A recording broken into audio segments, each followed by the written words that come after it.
वंदे पुरुषोत्तमम। आलोचना प्रसंग भाग 3 से 8 जून सन 1942 की श्री ठाकुर जी से वार्तालाप। दिन ढल चुका है, सूर्य अस्ताचल पर है। बांध के नीचे थोड़ी दूर पर एक चौकी रखी गई है।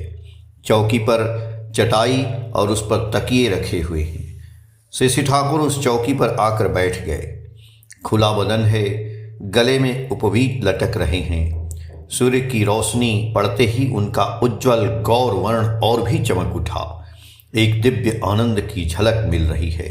उनके चेहरे में कितना तीव्र आकर्षण है। सब कुछ केवल मधुमय प्रतीत होता है। आकाश, बातास, जल, मिट्टी, स्थान, काल, पात्र सभी मधुमय हैं। इस मोहन परिवेश को भक्तगण घेर कर उपभोग कर रहे हैं। चौकी की चारों तरफ सभी बैठे हैं और श्री ठाकुर चारों ओर अपनी स्नेह नजर भरी सभी पर डाल रहे हैं। उनके चेहरे पर एक अपूर्व अमृत मधुर मुस्कान छाई है। बाहर से एक भाई ने श्री ठाकुर के निकट एक चिट्ठी लिखी है, जिसमें उन्होंने सत्संग का एक कर्मी बनने की इच्छा व्यक्त की है और इसलिए उनसे अनुमति मांगी है। श्री ठाकुर को यह चिट्ठी पढ़कर सुनाई गई। श्री ठाकुर जी बोले, यहाँ कष्ट झेलने के लिए यदि वह तैयार है तो आने के लिए लिखना। मयि सर्वाणि कर्माणि सन्न्यस्याध्यात्म चेतसा निराशे निर्ममो भूत्वा युधस्व विगत ज्वरः। यदि कॉन्सेंट अनुमोदन की बातें करते हो तो मेरे होल लिटरेचर, समग्र साहित्य में ही उसका कॉन्सेंट अनुमोदन है। आशीर्वाद के संबंध में उन्होंने कहा, जो काम करता है उसके साथ साथ मेरा आशीर्वाद भी घूमता रहता है। मैं तो केवल वाहन को ढूंढता हूँ। यही सोचता हूँ कि ऐसा व्यक्ति मिले जो कंधे पर मुझे ढोता फिरे, किंतु ऐसा कोई बड़ा कंधा नहीं मिल रहा है जहाँ निर्भय हो अपना आश्रय ले सकूं। मनुष्य पत्नी एवं बाल बच्चे का बोझा तथा ख्याल का बोझा और क्लेश वहन कर सकता है, किंतु मेरा थोड़ा भी बोझ वहन करता है तो वह कातर हो जाता है। श्री ठाकुर तकिए के सहारे पश्चिम की ओर मुख किए बैठे हैं और बातें कर रहे हैं। बीच बीच में दोनों पैरों को हिलाते हैं। उन्होंने हठात सुशीला दी से पूछा, क्या मेरी बात ठीक है न? सुशीला दी हालदार बोली, ऐसा क्यों होता है? श्री ठाकुर जी बोले, मेरा लोभ तो बहुत अधिक है न, उतना मनुष्य सहन नहीं कर पाता है। सोचता है बेकार इतने लोगों का बोझा ढोने से लाभ ही क्या है। श्री ठाकुर गंभीर भाव से बोले, बात तो यही है। सोचता है धोखा खा जाएगा।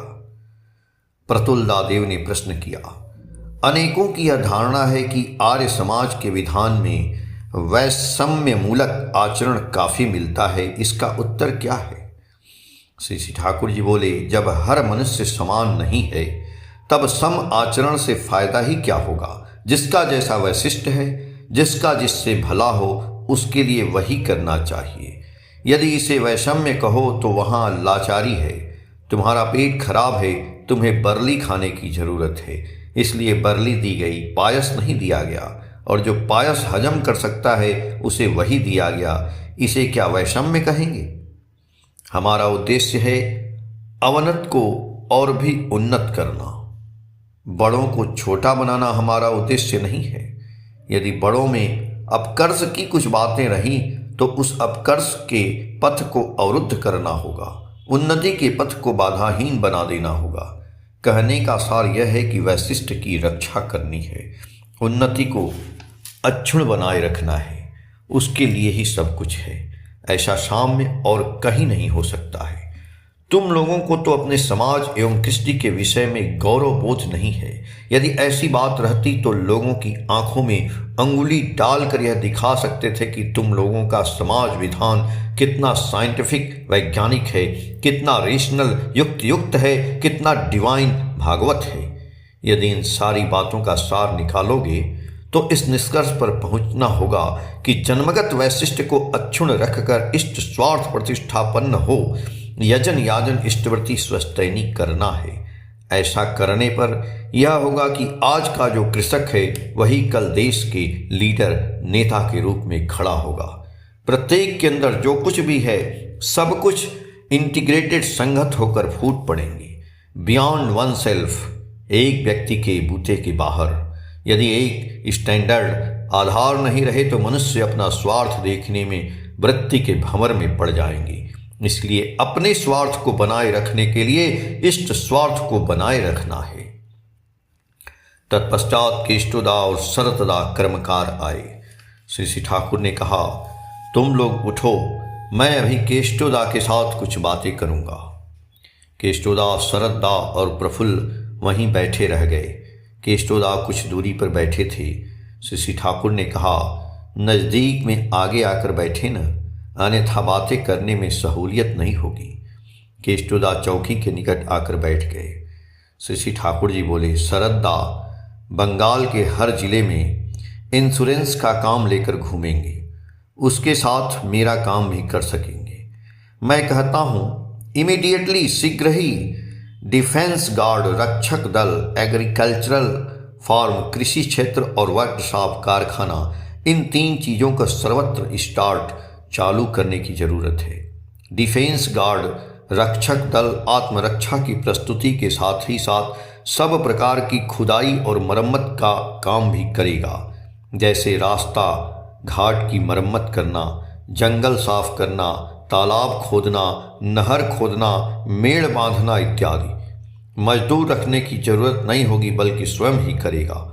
इन कामों को करने के लिए युवकों के बीच जाना होगा, दल बल सहित उन्हें दीक्षित करना होगा। डिसाइपल, शिष्य यदि वे बन जाते हैं तो उनमें एक नॉर्मल डिसिप्लिन, सहज अनुशासन आएगा। बंगाल के हर थाने में सत्संग का ब्रांच शाखा रहेगा। हर थाना में सत्संग कृषि क्षेत्र के लिए 200 बीघे जमीन का इंतजाम करना होगा। जमीन ब्रांच शाखा के निकट होनी चाहिए। वहाँ कर्मी लोग स्वयं अपने हाथों से कृषि करेंगे। चारों ओर से कृषि संपर्कित विभिन्न तथ्यों की आपूर्ति करेंगे। कृषि की संभाव्यता के विषय में सबकी आंखें खोल देंगे, प्रत्यक्ष रूप से करके दिखला देंगे। इससे सारे बंगाल में कृषि का पुनरुद्धार होगा, बंगाल से भारत की अन्य जगहों में भी फैल जाएगा। ऐसे कृषि क्षेत्र के जरिए कर्मियों का भरण पोषण भी होगा। जिस प्रकार कृषि क्षेत्र रहेगा उसी प्रकार एक वर्कशॉप, कारखाना रहेगा। वह उस इलाके में मैकेनिकल सर्विस, कारीगरी सेवा देगा। कॉटेज इंडस्ट्री, कुटीर शिल्प की मशीनरी, यंत्र आदि मैन्युफैक्चर निर्माण करेगा।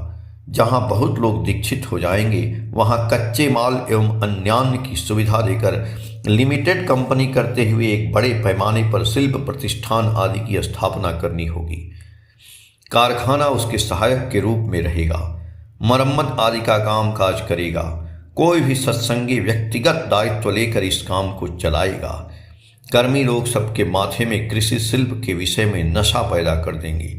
चाहे जो भी करें, किंतु सबके मूल में यजन याजन इष्टवृत्ति और सदाचार रहना चाहिए। यदि यह भित्ति के रूप में न हो तो कोई भी काम सुशृंखल नहीं होगा। हर थाना में 200 बीघा जमीन संग्रह करना कोई कठिन बात नहीं है। अभी ही इस काम को किया जा सकता है। शरद्दा ने कहा, चेष्टा करूंगा। संध्या उतर चुकी है, मैदान में सन्नाटा छा गया है। केष्टोदा ने कहा, सब कुछ तो किया जा सकता है, पर कर्मी कहाँ हैं?